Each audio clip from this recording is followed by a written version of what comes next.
ಕರ್ನಾಟಕ ರಾಜ್ಯಕ್ಕೆ ಅನ್ಯಾಯ, ಬಹಳ ವರ್ಷಗಳ ಹೋರಾಟಕ್ಕೆ ನ್ಯಾಯಮಂಡಳಿ ಕೊಟ್ಟ ತೀರ್ಪನ್ನು ಇವರು ಧಿಕ್ಕರಿಸಿ ಕರ್ನಾಟಕಕ್ಕೆ ಬಹಳ ಮೋಸ ಮಾಡ್ತಾ ಇದ್ದಾರೆ.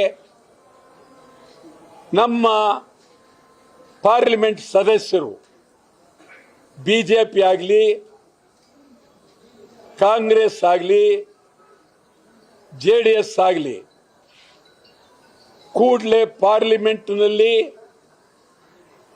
ಈ ಬಗ್ಗೆ ತೀವ್ರವಾಗಿ ಹೋರಾಟ ಮಾಡಬೇಕು. ಪ್ರಧಾನಮಂತ್ರಿಯವರನ್ನ ಭೇಟಿ ಮಾಡಬೇಕು, ಒತ್ತಾಯ ಮಾಡಬೇಕು, ಪಾರ್ಲಿಮೆಂಟ್ನಲ್ಲಿ ಸಭಾತ್ಯಾಗ ಮಾಡಬೇಕು.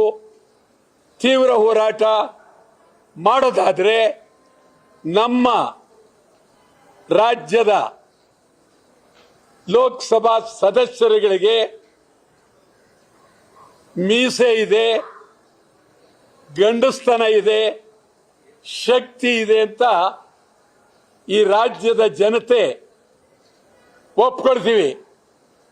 ನೀವು ಈ ಬಗ್ಗೆ ಪಾರ್ಲಿಮೆಂಟ್ನಲ್ಲಿ ಗಲಾಟೆ ಮಾಡದೇ ಇದ್ದರೆ ನಿಮ್ಮನ್ನ ಬೀದಿಯಲ್ಲಿ ಹರಾಜಾಗ್ತೀವಿ, ನಿಮ್ಮ ಮನೆಗಳ ಮುಂದೆ ಹೋರಾಟ ಮಾಡ್ತೀವಿ.